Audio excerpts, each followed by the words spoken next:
Welcome back to Crux Stationalis. Today we head to the Roman Station Church for Tuesday after the fourth Sunday of Lent, San Lorenzo in Damaso, another church dedicated to Saint Lawrence.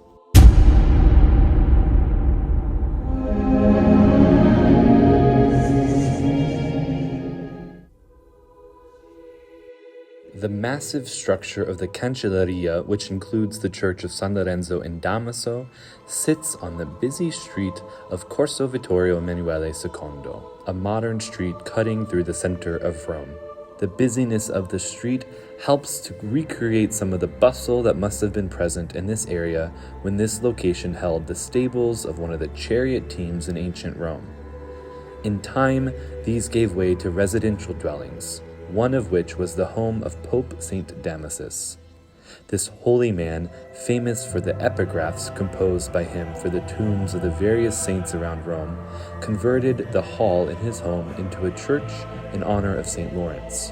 His devotion to the saint may have begun during his years of service at the Basilica of San Lorenzo fuori le mura, that Roman station church which we have visited so often here at Crux Stationalis. Pope St. Damaso spent years of service at the Basilica of St. Lawrence outside the walls before his election to the papacy in the year 366. Although he was elected pope by a large majority, a faction supported another candidate, and a disagreement that sometimes descended into violence began between supporters of the two men until the matter was settled in St. Damaso's favor.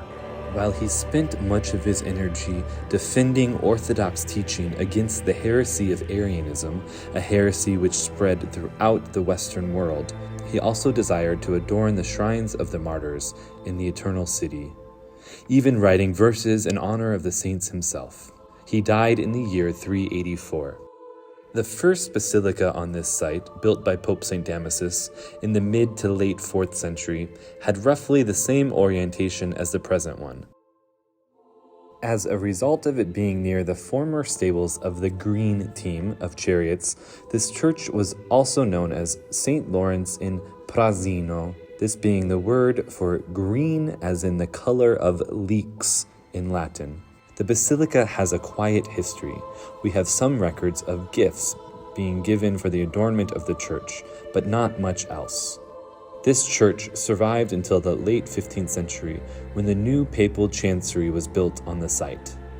Although the old basilica was demolished to make way for the new building, it was desired that a replacement be included in the new chancery. This was constructed between the years 1495 and 1511. Although the basilica would receive several redecorations over the following centuries. The basilica was also damaged on various occasions, notably during the Napoleonic occupation of Rome in 1798, and in a fire in the year 1939. In the clerestory of the church and on the counter facade, we see scenes from the life of St. Lawrence. We see Pope St. Sixtus II and St. Lawrence being led to martyrdom. We also see the almsgiving of St. Lawrence, and Pope St. Damaso consecrating the altar of the basilica.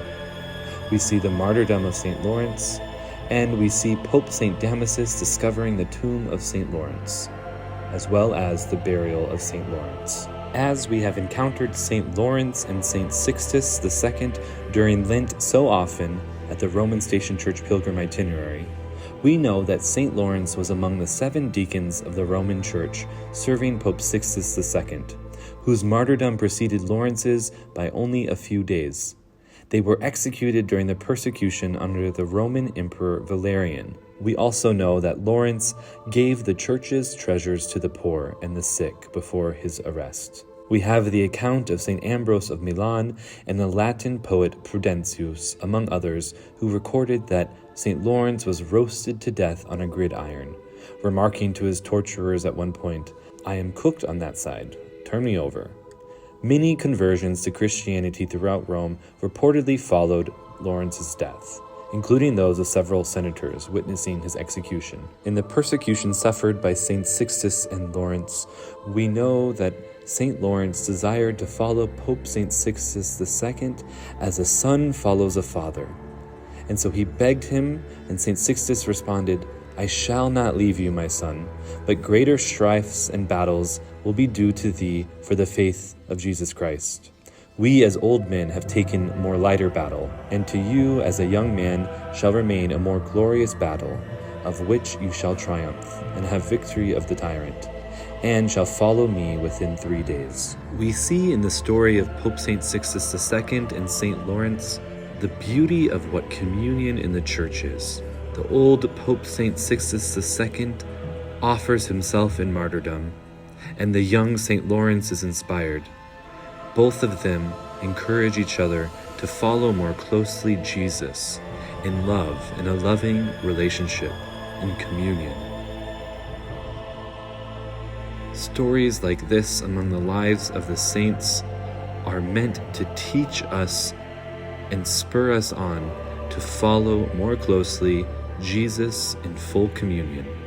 And so it can further be an examine for us as we continue these days of Lent and draw near to the days of the Paschal Mystery, the passion, death, and resurrection of Christ, and by doing so enter more fully into those mysteries.